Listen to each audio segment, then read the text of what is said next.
Dictation start होगा 5 second के बाद। यदि आप मेरे चैनल पर नए हो तो प्लीज़ लाइक करें, सब्सक्राइब करें और शेयर करें। Get ready, start. कहा गया है कि कर्म ही जीवन है। कर्म के अभाव में जीवन का कोई अर्थ नहीं रह जाता। मनुष्य को जीवन पर्यंत कोई ना कोई कर्म करते रहना पड़ता है और कर्म का आधार है श्रम। यही कारण है कि प्राचीन ही नहीं आधुनिक विश्व साहित्य में भी श्रम की महिमा का बखान किया गया है। जीवन में सफलता प्राप्ति के लिए श्रम अनिवार्य है। इसलिए कहा गया है, परिश्रम ही सफलता की कुंजी है। उन्हीं लोगों का जीवन सफल होता है, वे ही लोग अमर हो पाते हैं जो जीवन को परिश्रम की आग में तपाकर उसे सोने की भांति चमकदार बना लेते हैं। परिश्रमी व्यक्ति सदैव अपने लक्ष्य की ओर अग्रसर रहता है। उसके संकल्प कभी अधूरे नहीं रहते एवं मार्ग में आने वाली सभी बाधाओं को पार करते हुए वह सफलता के लिए निरंतर प्रयत्नशील रहता है। कहा भी गया है, कार्य की सिद्धि केवल इच्छा से नहीं वरन कठिन परिश्रम से होती है। श्रम शारीरिक स्वास्थ्य के लिए भी आवश्यक है। बिना श्रम के शरीर अकर्मण्य हो जाता है एवं आलस्य घेर लेता है। परिश्रम करने के बाद शरीर थक जाता है जिससे नींद अच्छी आती है। नींद में परिश्रम के दौरान हुई शारीरिक टूट फूट की तेजी से मरम्मत होती है। श्रम का अर्थ लोग केवल शारीरिक श्रम समझते हैं, जबकि ऐसा नहीं है। शारीरिक श्रम के साथ साथ मन मस्तिष्क के प्रयोग को मानसिक श्रम की संज्ञा दी गई है। शारीरिक श्रम ही नहीं बल्कि मानसिक श्रम से भी शरीर थक सकता है। कारखानों में काम करने वाले मजदूरों को जहां शारीरिक श्रम करने की आवश्यकता होती है, वहीं शिक्षक, वैज्ञानिक, डॉक्टर, शोधकर्ता इत्यादि को मानसिक श्रम से अपने उद्देश्यों की प्राप्ति करनी पड़ती है। यदि आदि मानव श्रम नहीं करता तो आधुनिक मानव को इतनी सुख शांति कहाँ से मिलती। गहरी एवं चौड़ी नदियों के आर पार आवागमन के लिए मजबूत पुल, लंबी लंबी सड़कें, महानगर की अट्टालिकाएं, बड़े बड़े कारखाने, बड़े समुद्री पोत, हवाई जहाज़, रॉकेट, मानव की अंतरिक्ष यात्रा इत्यादि सभी मानव के अथक श्रम के ही परिणाम हैं। अपने कठोर श्रम के ही परिणाम स्वरूप मानव आज आर्थिक, सामाजिक, राजनैतिक, औद्योगिक एवं वैज्ञानिक रूप से अभूतपूर्व प्रगति प्राप्त करने में सक्षम हो सका है। विलियम एडवर्ड हिक्सन ने कहा है, उद्यम ऐसी शिक्षा है जिस पर तुम्हें ध्यान देना चाहिए। प्रयत्न करो, पुनः प्रयत्न करो।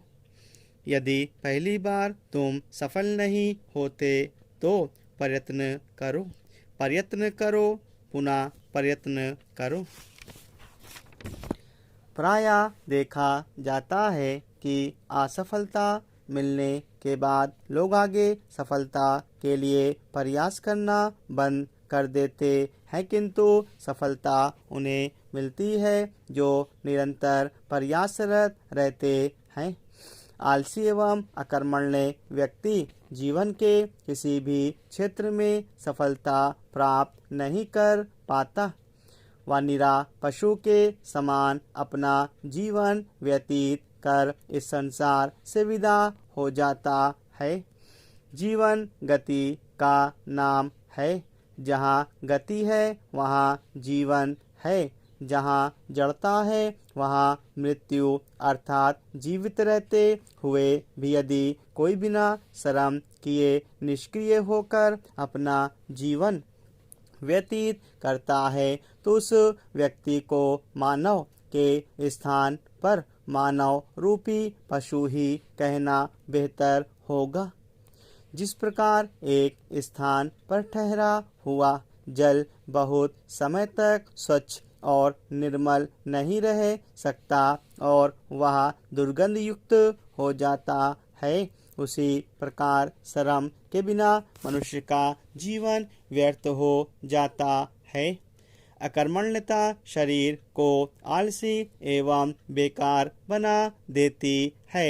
इसलिए जीवन में सफलता के लिए निरंतर परिश्रम करते रहना चाहिए। वार्जिल ने कहा है, उद्यम सब पर विजय प्राप्त करता है। प्रयास एवं परिश्रम से ही मनुष्य को किसी भी कार्य में सफलता प्राप्त होती है। कहते हैं कि शेर को भी मृग का शिकार करना ही पड़ता है। मृग स्वयं शेर के मुख में नहीं आ जाता। निरुद्यमी मनुष्य भाग्यवादी हो जाते हैं और सब कुछ भाग्य के सहारे छोड़कर जीवन के दिन यूं ही पूरे करते हैं। किंतु अपने परिश्रम पर भरोसा करने वाले लोग सफलता के लिए अंतिम क्षण तक प्रयासरत रहते हैं, अर्थात लक्ष्य तक पहुँचने के लिए लहरों के समान प्रवाहमान रहने की आवश्यकता है। यदि एक स्थान पर खड़े रहकर हम आगे बढ़ने की मात्रा कल्पना करते रहें और स्वयं को कष्ट देते कतराते रहें तो हम भवसागर को सरलता से पार नहीं कर पाएंगे। भवसागर को पार करने के लिए श्रम एवं उद्यम दोनों ही आवश्यक हैं। ईश्वर भी उन्हीं की मदद करते हैं जो स्वयं अपनी मदद करते हैं। परिश्रम करने से ही मनुष्य को अपरिमित लाभ मिलता है। उसे सुख की तो प्राप्ति होती ही है, साथ ही आत्मिक शांति भी मिलती है और यह आत्मिक सुख हृदय को पवित्रता प्रदान करता है। जीवन की उन्नति के लिए मनुष्य हर काम करने के लिए तैयार हो जाता है, किंतु वास्तविक सफलता प्राप्त करने के लिए उसका हर कदम ईमानदारी से भरा होना चाहिए। बेईमानी से प्राप्त की गई कोई भी सफलता ना तो स्थायी होती है और ना ही वह आत्मिक शांति देती है। भारतवर्ष की दास्ता और पतन का मुख्य कारण यही था कि यहाँ के निवासी अकर्मण्य हो गए थे। वह समय ऐसा था जब लोग ना तो युद्ध करना चाहते थे और ना ही संघर्षपूर्ण जीवन जीने में विश्वास करते थे। उनकी विलासिता और आरामतलबी ने देश को पराधीन बना दिया। स्टॉप।